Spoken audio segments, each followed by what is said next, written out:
Mesdames, Messieurs, bonsoir et bienvenue au 19h de ce 28 mars à la une de l'actualité. L'Algérie prête à devenir un hub au service du renforcement de la souveraineté numérique du continent africain. Un message du président de la République lu par le Premier ministre à l'ouverture du Global Tech Africa 2026.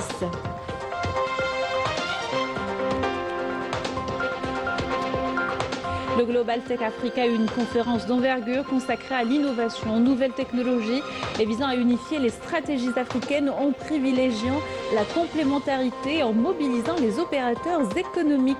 Dossier à suivre dans ce journal. Signature d'un accord de coopération globale entre l'Algérie et la Côte d'Ivoire dans les domaines des hydrocarbures, des mines et de l'énergie. Il vise à développer des projets conjoints couvrant les différentes étapes de la chaîne de valeur.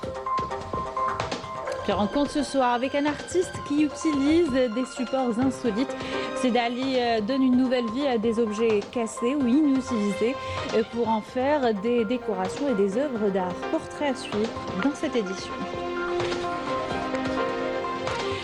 Bienvenue à tous, heureuse de vous retrouver. Je vous disais en titre, mandaté par le président de la République Ahmed Tebboune, le Premier ministre Sefer El-Yeb a supervisé l'ouverture du Global Tech Africa 2026 au Centre international des conférences Abdelatif Rahal à Alger. Cette conférence internationale d'envergure est organisée par le ministère de la Poste et des Télécommunications sur 3 jours et sous le slogan tous les réseaux, une seule convergence. L'événement vise à lancer le dialogue pour unir les politiques, ou plutôt unifier les politiques et les systèmes d'innovation via une vision africaine numérique unifiée. La cérémonie d'ouverture a eu lieu en présence du directeur de cabinet de la présidence de la République, le conseiller du président de la République chargé de la direction générale de la communication, en plus de membres du gouvernement, des délégations de haut niveau de plusieurs pays africains et des représentants d'institutions continentales et internationales. Les travaux de la conférence ont été marqués par le message du président de la République aux participants, lu par le Premier ministre, dans lequel il a affirmé que l'Algérie doit renforcer ses capacités en matière d'infrastructure pour les réseaux de télécommunications et intraconnectivité afin de rattraper le rythme numérique accéléré. Je vous propose de l'écouter. L'Algérie a l'honneur et le plaisir d'accueillir cet événement d'envergure continentale et à rayonnement international. Une rencontre fédératrice que nous espérons voir constituer une opportunité propice au renforcement de la coopération intra-africaine ainsi qu'un point de départ pour dynamiser les partenariats entre l'Afrique et ses partenaires internationaux. Cet événement vise également à promouvoir le développement des infrastructures de télécommunications et à favoriser l'appropriation des technologies de l'information par le citoyen africain dans le cadre d'une vision commune, intégrée et coordonnée. Et compte tenu de sa position économique et géostratégique influente en Algérie, l'Algérie est prête à jouer un rôle actif en tant que pôle, renforçant la souveraineté numérique africaine, a affirmé le président de la République dans son message lu par le Premier ministre. On l'écoute.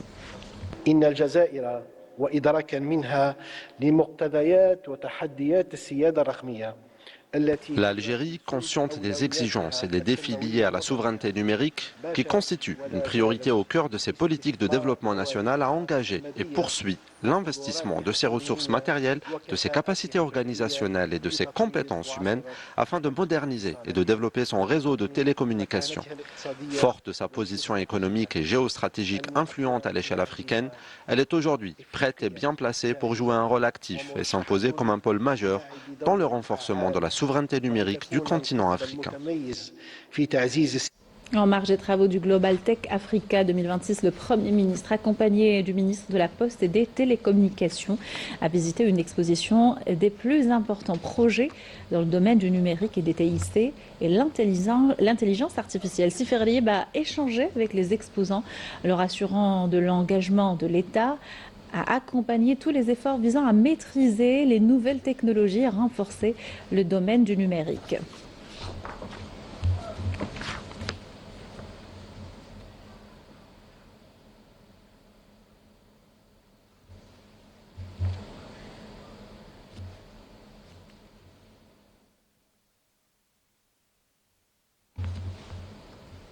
S'arrêtant au stand de Mobilis, le Premier ministre a appelé l'opérateur à assurer la couverture des grands espaces agricoles dans le sud du pays, notamment dans la wilaya d'Adarar, Timimoun et El Mniara. On l'écoute. الحل تاع القطاع الفلاحي نحب نكون تجربوه في اضرار تيميمون والمنيعه مساحات شاسعه تاع القمح. ماذا بينا الحل هذا نزيدوا نجربوه في موقع اخر عندك اضرار تيميمون والمنيعه هما المساحات الكبار تاع القمح. مؤخرا مع كيف كونسيدير اغريكول درنا مع مدار كوفرينا لهم دي بوان في قاسي طويل في ورقله. رانا وين كاين مشروع استراتيجي حاضرين وفيه لو كونترول دو ديبي. الحل نفسه سيد الوزير الأول باش تكون المعلومة صادقة ودقيقة، الحل في نفسه مقدم من مؤسسة ناشئة هي اللي تقدم الحل. ها واش فيه كيف سيبور انديريكت لي زونتربريز لي ستارت اب. Et le Global Tech Africa est consacré à l'innovation, aux nouvelles technologies et à la transition numérique en Afrique. Il se veut une plateforme pour unifier l'action africaine et mobiliser les efforts dans un but ultime, repositionner le continent et lui offrir les moyens d'atteindre la souveraineté numérique. Et cela ne sera possible qu'à travers la complémentarité et la coopération continentale au Fhamouch. Bien plus qu'un simple rendez-vous technologique, la manifestation Global Afrique Tech 2026 place au cœur des débats une question stratégique, celle de la souveraineté numérique de l'Afrique. Dans un monde où les données sont devenues un levier de puissance, l'enjeu est clair, maîtriser les infrastructures, sécuriser les réseaux, garantir l'indépendance technologique. Rester un simple espace de consommation ou un marché à des solutions conçues ailleurs et imposées depuis l'extérieur n'est plus une option. Il est temps pour notre continent d'affirmer sa présence en produisant sa propre technologie, en la maîtrisant, en contrôlant ses infrastructures et en définissant ses priorités numériques et sécuritaires en toute souveraineté. Une image forte, celle d'une Afrique en mouvement, déterminée à accélérer sa transformation numérique. Un virage devenu aujourd'hui stratégique pour permettre au continent de s'imposer comme un acteur à part entière dans ce domaine. Il s'agit d'une responsabilité collective qui incombe à tous. L'ensemble des acteurs est concerné par ce changement et appelé à y contribuer. L'Algérie s'impose comme un acteur clé dans cette dynamique aux côtés des autres pays africains. Et si cette conférence constitue une étape importante, elle représente également une opportunité de renforcer la coordination et de fédérer les efforts à l'échelle du continent. Un besoin de complémentarité mis en avant par ce Global Tech Africa, tout comme la synergie nécessaire afin de réaliser les objectifs et de relever les défis. Certains pays sont déjà prêts et engagés sur la même voie que l'Algérie. Globalement, l'Algérie est prête, le Niger est prêt, nous sommes engagés, c'est une évidence, une réalité, c'est opérationnel, nous avons déjà mis les pas en avant pour ce renforcement d'un point de vue numérique, sécuritaire, cybersécurité. Car au-delà des réseaux et des technologies, c'est une ambition qui s'affirme, celle d'une Afrique qui entend désormais écrire elle-même son avenir numérique. Les opérateurs économiques algériens sont également engagés dans cette volonté de faire de l'Algérie un hub numérique continental entre investissements divers, modernisation des infrastructures, adoption des technologies avancées ou encore à travers la formation, autant de moyens pour accompagner la transition numérique, nous dit Amela Sefta. Au cœur des échanges, une priorité s'impose, accélérer la digitalisation du continent africain, un enjeu stratégique largement partagé par les participants, alors que les besoins en connectivité et en souveraineté numérique ne cessent de croître. Dans ce contexte, l'Algérie affiche clairement ses ambitions. Forte de ses infrastructures en développement et de sa position géostratégique, elle entend se positionner comme un véritable hub numérique régional à la croisée des flux africains et internationaux. C'est l'occasion de parler de la transformation digitale, des infrastructures de base pour le secteur des télécoms, de la numérisation, mais aussi du développement technologique des pays africains, notamment à travers des actions qui puissent assurer une souveraineté numérique pour l'Afrique. Ça, c'est très important. L'Algérie jouit de plusieurs expériences, elle a plusieurs expériences dans ce domaine, notamment avec le lancement de la 5G. Beaucoup de pays africains peuvent tirer profit et bénéficier de l'expérience algérienne. L'Algérie aussi pourra bénéficier de l'expérience de certains pays africains, notamment en termes de mobile payment et d'autres technologies. Sur le terrain, les investissements s'intensifient. Déploiement de la fibre optique, amélioration de la connectivité, soutien à l'innovation, autant de leviers mobilisés pour structurer un écosystème numérique performant et durable. Nous sommes déjà un hub via nos produits. Aujourd'hui, nous desservons 17 marchés à l'international, dont 11 en Afrique, et nous continuons à le faire pour tous les produits IT, pour la téléphonie mobile et maintenant pour des machines beaucoup plus costauds qui contribueront à mettre des data centers en Afrique. Nous sommes venus aujourd'hui pour voir comment avancer dans l'industrie technologique et dans la digitalisation. Notre objectif principal est de pouvoir transmettre cette vision à l'Algérie ainsi que cette dynamique afin de contribuer à la digitalisation de tout le pays et de l'ensemble de son économie. Au-delà des infrastructures, l'objectif est clair, renforcer l'interconnexion entre les pays africains et bâtir un réseau numérique intégré capable de soutenir la croissance économique du continent. Une ambition assumée, faire de l'Algérie un carrefour technologique incontournable au service d'une Afrique plus connectée, plus souveraine et résolument tournée vers l'avenir. Voilà pour ce Global Tech Africa dont les travaux ont débuté aujourd'hui et qui se poursuivront jusqu'au 30 mars.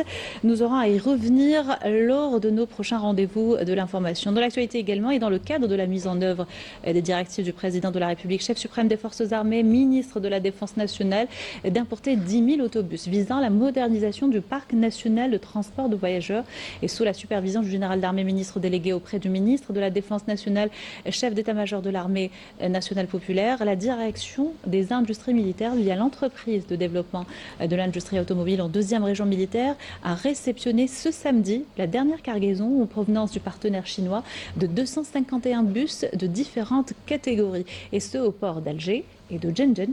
Avec cette livraison, le nombre total de bus importés s'élève à 6 492 véhicules. En attendant l'arrivée dans les prochains jours d'une dernière livraison de 380 bus provenant du partenaire allemand via le port de Mostaganem.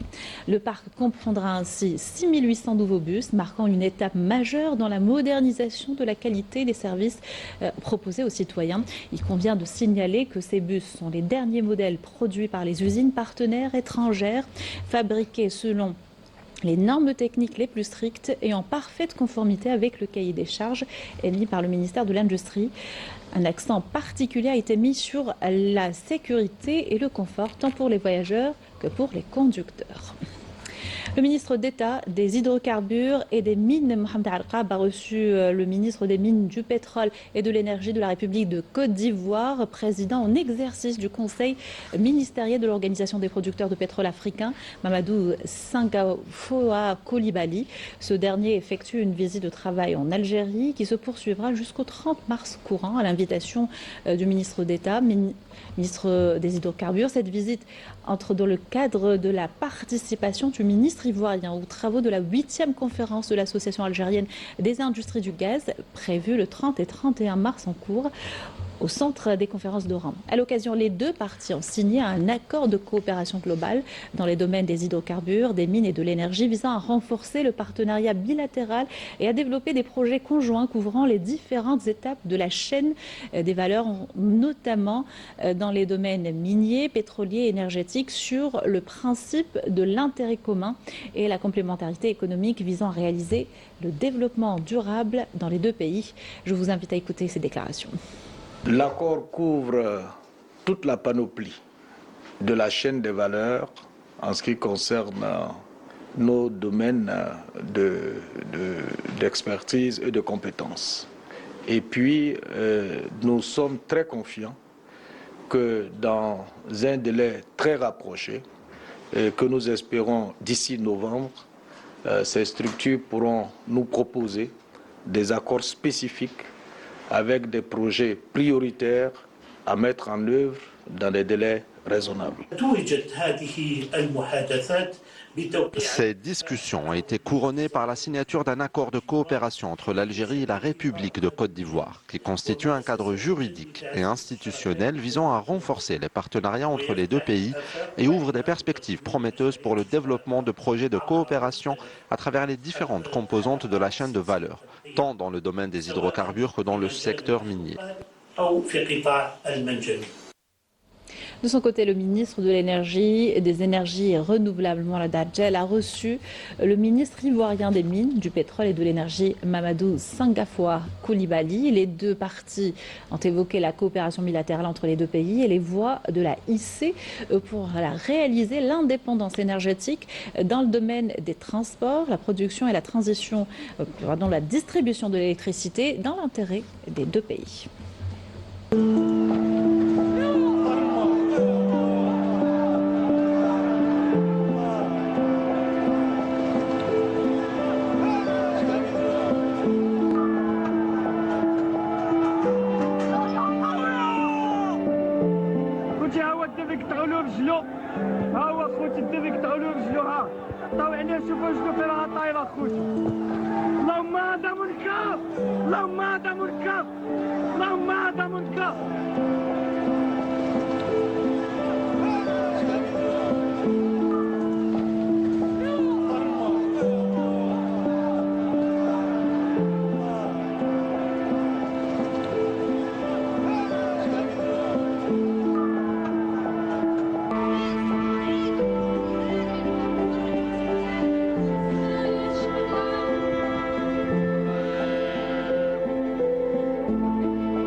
Et au Maroc, contestations et appels à l'aide se multiplient. Les manifestations populaires sont systématiquement réprimées par le Marzen.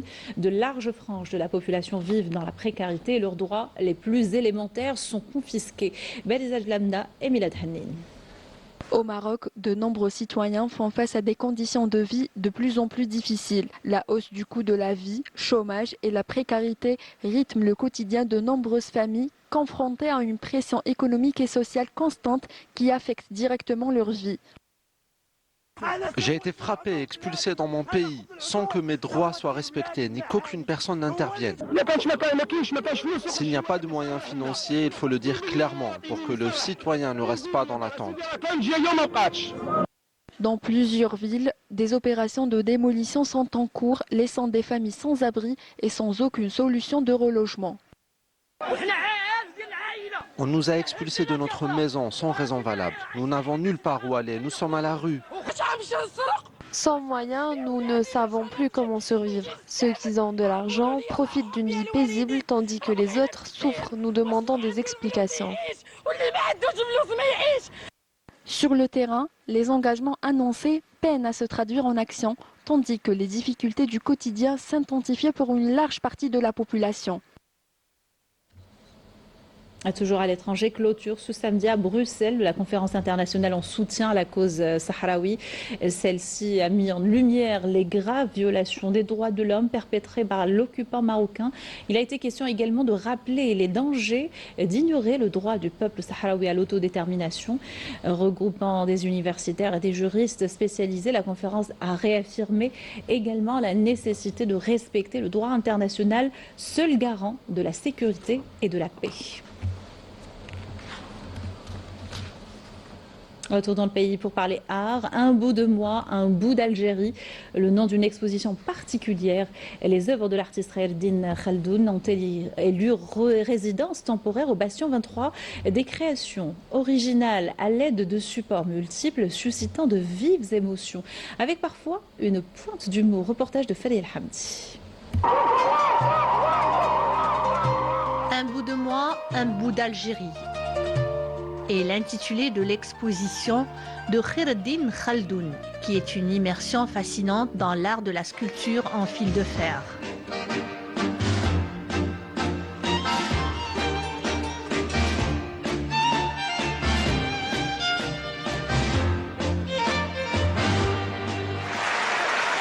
Le concept de cette exposition, la jeunesse de l'idée m'était venue en 2016, quand je prenais de simples photographies depuis le balcon de ma chambre, où on a la composition minaret de la mosquée du Clos Saint-Lombier et le monument des martyrs, sans mise en scène, sans rien.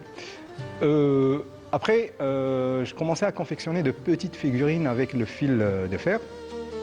Mais un matin, pendant le lever de soleil, j'ai pris la toute première figurine que j'ai faite et je l'ai exposée. Je l'ai mise comme ça en scène sur le balcon de ma chambre. et j'ai pris une photo. Et là, je pense qu'il y a eu comme un dialogue entre le minaret, le monument des martyrs et cette petite figurine. Cet artiste algérien se distingue par sa capacité à transformer un matériel industriel rigide en silhouette pleine de mouvements et d'émotions. C'était des souvenirs qui ressurgissaient, donc El Mouloud, Ramadan, tout ce qui avait relation avec mon passé, donc mes souvenirs, la nostalgie. Parce qu'il faut savoir que ça m'a pris 3 ans. J'ai pensé à animer les petites figurines, donc je me suis dit pourquoi ne pas animer ces figurines qui sont figées, pourquoi ne pas leur donner un peu de mouvement. Khaireddine utilise principalement le fil de fer pour créer des figurines qui semblent dessinées en 3 dimensions dans l'espace. Ses œuvres explorent souvent le patrimoine algérien, la condition humaine, des représentations de musiciens traditionnels ou de scènes de vie quotidienne, la condition humaine, des postures exprimant la réflexion, la joie ou la mélancolie. Très intéressant, qui raconte la vie sociale algérienne. Donc, en plus, elle est faite avec des outils très simples, avec Sloka. Ce qui m'a touchée vraiment dans cette exposition, c'est son caractère humoristique. Donc c'est rigolo, genre à chaque fois qu'on voit une de ses œuvres, on rigole. C'est un rappel pour notre patrimoine, parce qu'on voit des petits détails, le hayek, l'ars, le hanna, quelques mots aussi qu'on emploie dans notre langage, qu'il essaye de conserver, je pense, à sa manière. C'est une exposition qui est inspirante. Ce qui m'a le plus interpellé, c'est la vue qui revient sur chaque œuvre d'art. Voilà, c'est l'arrière-plan qui représente Maqam Shahid. L'exposition se tiendra jusqu'à la fin du mois d'avril.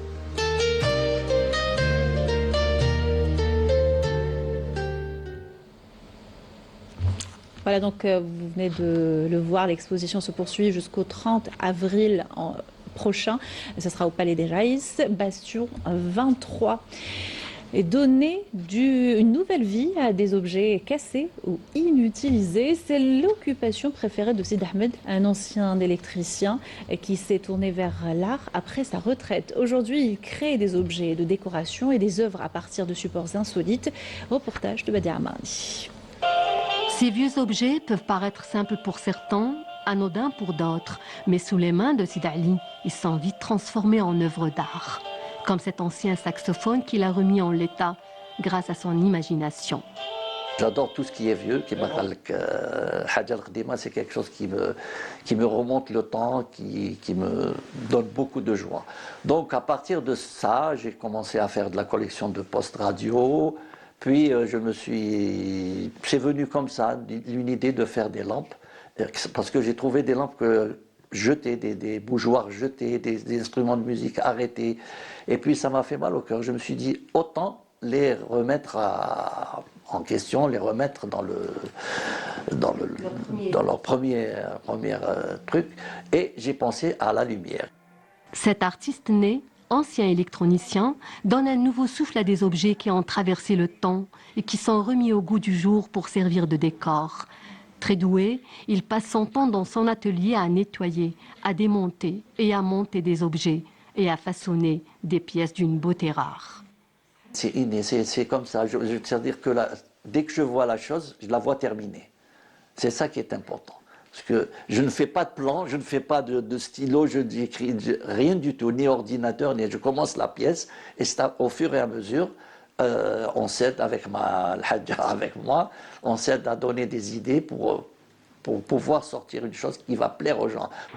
Sid Ali porte cet amour pour l'art depuis son enfance, où il accompagnait son père bricoleur dans son atelier, qui lui a offert un marteau. Aujourd'hui, il subjugue tous ceux qui découvrent ces pièces d'art dans ses expositions en Algérie. Là, j'ai fait un sif tergui avec un tabl, avec une terguia qui était derrière en lumière, qui a eu beaucoup de succès. Et voilà, j'essaie de rester maintenant dans le Torah. Son ambition est d'exposer, pourquoi pas à l'étranger, où ses belles œuvres ornent déjà de nombreux foyers d'Algériens et même des étrangers. Voilà qui termine ce journal. Merci de l'avoir suivi. Excellente soirée sur Canal Algérie.